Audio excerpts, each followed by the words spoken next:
ഏട്ടായിമാർ കുറച്ച് പേര് രാവിലെ ബ്രേക്ക്ഫാസ്റ്റിനുള്ള സാധനം വാങ്ങാൻ പോയപ്പോൾ ഞങ്ങളൊരു മോർണിംഗ് വാക്കിന് അങ്ങോട്ട് ഇറങ്ങി. നേരത്തെ നമ്മൾ ടെറസിൻ്റെ മുകളിൽ നിന്ന് കണ്ട വ്യൂ ഉണ്ടോ ഇത്? ആഹാ, വളരെ മനോഹരം. ഈ വീട്ടിൽ ആൾതാമസം ഉണ്ടെന്ന് തോന്നുന്നു. അതുകൊണ്ട് അതിൻ്റെ മണ്ടയ്ക്ക് കയറി വ്യൂ കാണാനുള്ള ശ്രമം ഞങ്ങൾ പാടെ ഉപേക്ഷിച്ചു. പിന്നെ എങ്ങോട്ട് പോകും എന്നാലോചിച്ച് പകച്ചു നിന്ന് ഞങ്ങളുടെ മുന്നിൽ ഒരു പൂച്ച പ്രത്യക്ഷപ്പെട്ടു. പിന്നെ ഒന്നും നോക്കിയില്ല, പുറകെ വിട്ടു. പൂച്ച നമുക്ക് വഴി കാണിക്കാൻ വരുമല്ലേ? അതിന് നമ്മൾ ഇനി പുലിന്റെ അടുത്തേക്കാണോ കൊണ്ടുപോകണോ പൂച്ചയെ? ഫാമിലിയിലുള്ളവരെ പരിചയപ്പെടുത്താൻ വേണ്ടി പോണം. മർജാര ഫാമിലിയില് ഇവിടെ വഴുക്കുണ്ട് കേട്ടോ. ചാണകമുണ്ട് കേട്ടോ, നേരെ ചവിട്ടിക്കോ. ഓക്കേ, ഞങ്ങൾ വരുന്നുണ്ട്. ഇടയ്ക്കിടയ്ക്ക് തിരിഞ്ഞോ കണ്ട.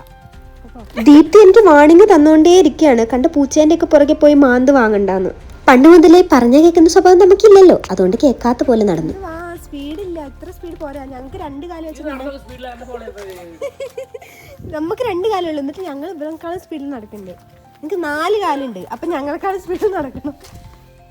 അങ്ങനെ പൂച്ചേനോട് 2 ഡയലോഗ് കടിച്ച് നമ്മൾ എത്തേണ്ട സ്ഥലത്ത് എത്തി. പൂച്ച കാണിച്ച സ്ഥലം കാണിച്ചു തരണോ നിങ്ങൾക്ക്?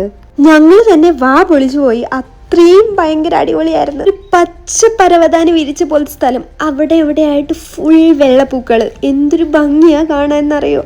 ഈ പൂച്ചേന്റെ വയത്താലെങ്ങാനും വന്നില്ലായിരുന്നെങ്കിൽ ഈ വ്യൂ ഞങ്ങൾ മിസ് ചെയ്തേനെ. ഞങ്ങൾ ഇവിടെ എത്തിച്ചതിന് ശേഷം ആ പൂച്ച ഞങ്ങളുടെ പുറകെ തന്നെ ഉണ്ടായിരുന്നു കേട്ടോ.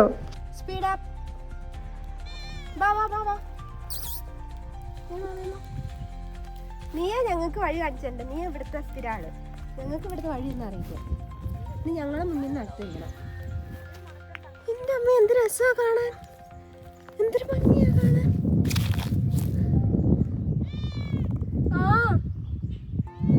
നല്ല ഭംഗിയുണ്ട്, നല്ല ഭംഗിയുണ്ട് കാണാൻ. നിന്നെയും കാണാൻ നല്ല ഭംഗിയുണ്ട്. വാ. സത്യം പറയാലോ, ആ സ്ഥലം മാത്രമല്ല, ആ പൂച്ചേനെ എനിക്ക് ഭയങ്കരമായിട്ട് ഇഷ്ടപ്പെട്ടു. വരുമ്പോൾ അതിനും കൂടെ കൊണ്ടുവന്നാലോ എന്ന് വരെ ഞാൻ ചിന്തിച്ചു. നമ്മൾ വർത്താനം പറയുന്നതിനൊക്കെ നന്നായിട്ട് അത് റെസ്പോണ്ട് ചെയ്യുന്നുണ്ടായിരുന്നു. അങ്ങനെ പൂച്ച കാണിച്ച സ്ഥലം ഞങ്ങൾക്ക് ഇഷ്ടപ്പെട്ടു, നിങ്ങൾക്കും ഇഷ്ടപ്പെട്ടെന്ന് ഞാൻ കരുതുന്നു. അപ്പോൾ അത്രയേ ഉള്ളൂ. അടുത്ത വീഡിയോയിൽ കാണാം. ബൈ.